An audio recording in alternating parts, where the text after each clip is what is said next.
Well, we invited the chairman of that committee and the man who asked Mr. Rusbridger if he loves his country to tell us why he'd asked the question. At first he said yes, but then he changed his mind and decided he couldn't make it after all. We are, however, joined by two other members of the committee, the Liberal Democrat Julian Huppert and the Conservative Mark Reckless. What did you think when that question was asked? I was somewhat surprised by it because I don't think it really gets to the heart of the issue. There's a huge issue about the surveillance that was happening, and it's amazing that while there's debate in Germany, debate in the US, around most of the world, here there's this focus on what did The Guardian do. It's a very odd question, very odd approach. What did you think when the question was asked? I don't agree with The Guardian in much of what it writes, but I wouldn't question their patriotism.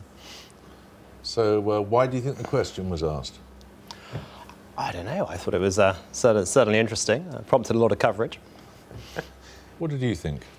Could you see why it was asked? I mean, was anyone going to answer, no, I don't love my country? I think it was an odd question, but then it was quite an odd session. I mean, there is this real obsession with what exactly happened. I mean, we had discussion about whether The Guardian broke the FedEx terms and conditions, which is not the key issue in any of this. And I think it's a shame. What I'm looking forward to is we're going to have the head of MI5, Andrew Parker, coming to give evidence to our committee. That will be interesting, because the real questions are, what can MI5 do? What difference will this make? How can they actually do their job properly without invading everyone's privacy? A lot of people from a foreign country would have found it rather strange that here you were hauling in a newspaper editor instead of asking why on earth the intelligence agencies were up to what they were clearly up to. Well, The Guardian's asked those questions, and I'm not calling into question the editorial judgment it's made, but what I'm concerned about is how it's treated the information, whether it's applied the appropriate security, and in particular, that it seems to have communicated that information about members of intelligence services overseas in at least, it appears, 3 different circumstances. And I just wonder if that's put potentially our agents, employees of the services, into danger, and whether The Guardian really needed to transfer to communicate all that information overseas in the way that it did. Do you think an offence has been committed? I think it may well have been, because the offence And if so, should there be a prosecution? Well, I think the offence has been committed in terms of the communication of the data about members of the intelligence services, and I think it could be useful to people who might be concerned in terrorism. The question is whether The Guardian was justified in doing that, and whether there'd be a public interest in prosecution. That's a matter for the CPS. But the issue was what The Guardian published in the public interest, but was the way it treated the information in the public interest, and in particular, transferring over 50,000 files to the New York Times, this information with David Miranda on his games console that went from Germany to Heathrow and wanted to take it on to Rio, and then there's other information that was FedEx. Why was The Guardian doing all that with details of members of the intelligence services? It does seem, I mean, it seems that there's clearly been an offence committed under the Terrorism Act.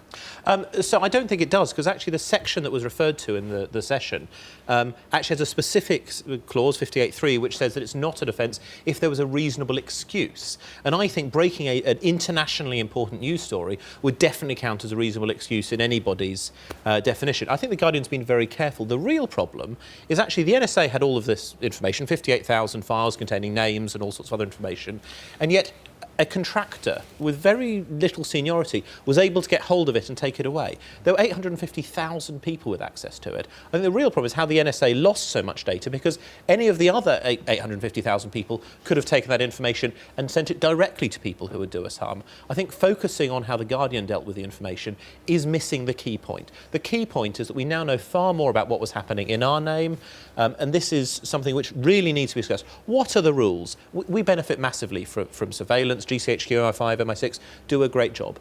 What are the limits? What is OK to do? What's not OK to do? Parliament needs to determine this, rather than this incredibly overbroad legislation we currently have. It's amazing that 850,000 people had access to this information. And I'm not sure what that exact number is, or how much that information was available, or how easily to those people.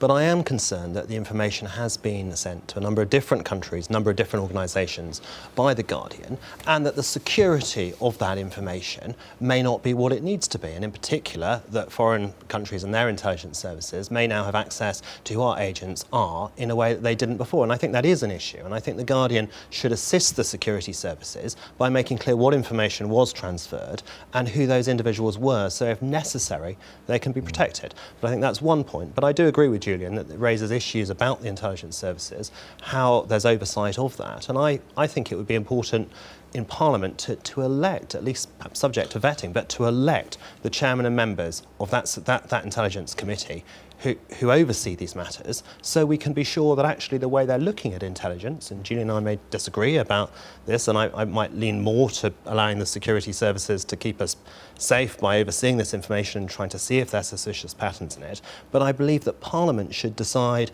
and monitor what are the appropriate limits. Thank you both.